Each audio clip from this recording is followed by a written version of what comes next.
What's up les gars, c'est votre Blacky, j'espère que vous allez bien. On se retrouve pour une nouvelle vidéo, news, beaucoup d'actualités sur des artistes français et des artistes américains. Donc sans plus tarder, let's go pour les news. Alors la première news de cette vidéo est sur 21 Savage qui s'estime très en dessous de Drake et de J. Cole. C'est lors d'une interview pour Complex qu'il s'est exprimé. Il dit, il y a une différence bro, c'est genre des années de travail et une fanbase qui sera là pour eux jusqu'à leur mort. C'est différent. Je pense travailler pour atteindre ce niveau, mais je ne crois pas que ce soit comparable. Je pourrais tenter un truc, oser et perdre ce que j'ai acquis. Ce n'est pas quelque chose qui pourrait leur arriver. Drake pourrait faire ce qu'il veut. Cole pourrait faire ce qu'il veut. Et il serait toujours aussi populaire. Je vise ce niveau. C'est une évidence. Mais je ne crois pas être encore arrivé où je souhaite. Je ne dis pas que je suis très loin du résultat, mais ils sont plus ancrés. Alors que moi, je suis encore dans la construction. Mais je peux me tromper. En parlant de 21 Savage, il a révélé que Savage Mode 3 n'est pas prévu pour le moment. Il préfère d'abord sortir un projet solo avant. La prochaine news est sur un tatoueur américain qui a tatoué les deux jambes d'un fan avec les têtes de ses 9 rappeurs favoris. Vous allez les reconnaître, mais je vais préciser quels sont les artistes. Il y a Lil Baby, Trippie Redd, Juice WRLD, Polo G, 6ix9ine, NW Melly et NBA Youngboy. Hamza vient de dévoiler la tracklist et les featuring de son album Sincèrement. Il y aura Damso, Tiakola, CK et Offset. Et regardez le nom du deuxième morceau.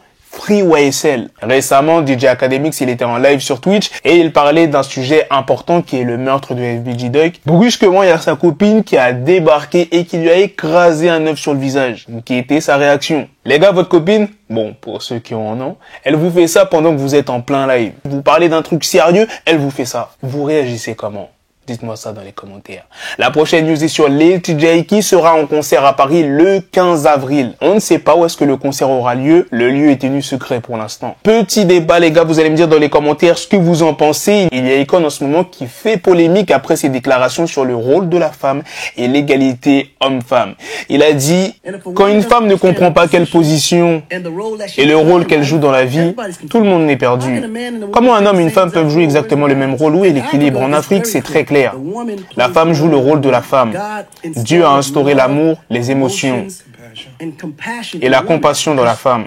Car en tant que figure maternelle, ces choses doivent être instaurées. En tant que femme, ton rôle est de soutenir l'homme. Une femme ne pourra jamais se comparer à un homme. Il faut qu'elle le comprenne ici aux États-Unis. Les femmes ne créent pas la vie. Elles soutiennent la création de la vie. Ce sont les hommes qui créent la vie. Nous, les hommes, on est des dieux. C'est nous qui créons la vie. Laissez-moi vous donner un exemple. Un homme peut tout de suite créer la vie sans une femme, alors qu'une femme ne peut pas créer la vie sans un homme. Si j'ai envie de créer la vie tout de suite sans femme, je n'aurais qu'à la mettre dans un incubateur et juste lui laisser 9 mois, voire peut-être moins avec la science aujourd'hui. Et un bébé naîtra. Une femme ne peut pas faire ça. De ce fait, nous les hommes, nous sommes en réalité les créateurs de la vie. Jul a annoncé sur Instagram qu'il allait dévoiler un nouvel album gratuit pour remercier ses fans de leur soutien sur son dernier projet. Le premier single posthume de Lil Kid sortira ce vendredi. Il se nomme Long Way to Go. Le live action de One Piece par Netflix sortira en 2023. Pour l'instant, aucune date n'a été précisée. La paire de la collaboration Nike et Cortez vient d'être dévoilée. Il s'agit d'une Air Max 95. L'album SOS de Cizay occupe la première place du Billboard pour la 7e semaine consécutive. Le projet comptabilise déjà plus de 1 100 000 exemplaires. Naps pourrait sortir 3 albums en 2023. Il dit, là, mes 3 albums, ils seront pas qu'en été. The Weeknd travaille actuellement sur son prochain album avec Mike Dean. Un extrait vient d'être dévoilé d'une grosse collaboration entre les deux artistes, Rimka et Freeze Corleone. Bad Boys 4 a officiellement été annoncé. Il y a une start-up au Japon qui a développé la première moto volante au monde. Elle est actuellement en vente au Japon et elle sortira cette année aux États-Unis avec un prix de 777 000 $. Voilà les gars, c'est la fin de cette news, c'est aussi la fin de cette vidéo. Dites-moi dans les commentaires qu'est-ce que vous en pensez de toutes les news que je vous ai présentées dans cette vidéo, que ça soit sur Hamza, Offset, 21 Savage, The Weeknd, Bad Boys 4, One Piece. Sur ce, on se donne rendez-vous très prochainement les gars pour d'autres vidéos news. Prenez soin de vous la famille. Peace.